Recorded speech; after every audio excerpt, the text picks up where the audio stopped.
நேற்றைய தினம் வந்து அர்ஜென்டினா விஎஸ் எகிப்துக்கு வந்து ஃபுட்பால் மேட்ச் நடந்துச்சு. எல்லோருமே பார்த்துருப்பீங்க. பொதுவாக பார்க்கக்கூடாத நபர்களுக்கும் ஏதாவது ஒரு ரீல்ஸ் வந்து வந்திருக்கும், ஷார்ட்ஸ். ஆனால் அதில் நடந்தது உண்மையில் யார் வென்றாருன்னு சொன்னால், ஃபுட்பாலை ரொம்ப நேர்மையாகவும் ஒரு மனசாட்சிப்படி பார்க்கக்கூடிய நபர்கள் சொல்லுவார்கள் எகிப்து தான் வென்றுச்சு அப்படின்னு சொல்லிட்டு. ஒரு பெனால்ட்டி கூட கொடுக்கவில்லை.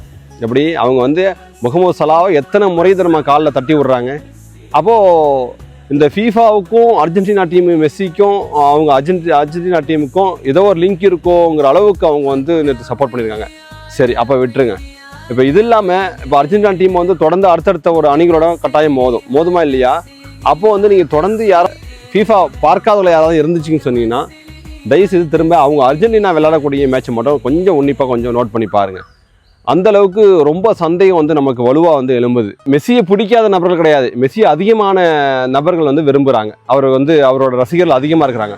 ஸோ ஒரு இடத்துல தவறுகள் நடக்குது, அங்கே தட்டி கேட்கணும், இது தவறு தான், என்னதான் எனக்கு மெஸ்ஸியை பிடிச்சிருந்தாலும் அங்கே செஞ்சது தப்பு தான் அப்படின்னு ஒருத்தர் உணர்றாருன்னு சொன்னால் அதான் உண்மையான ஒரு நபர் அப்படின்னு சொல்லக்கூடிய அந்த விதத்தை நம்ம பார்க்குறோம். நேற்று நடந்த அந்த வெற்றியில் உங்களுக்கு சந்தேகம் இருக்கிறதா? மெஸ்ஸியோட அணி அர்ஜென்டினா தான் வென்றுச்சா உண்மையில், இல்லை எகிப்து தான் அங்கே வென்றிருக்கணுமா அப்படின்ட்டு உங்களோட கருத்து பெட்டகத்தை செதுக்கி விட்டு செல்லுங்கள். அடுத்த ஒரு வீடியோவில் பார்க்கலாம். பாய் பாய்.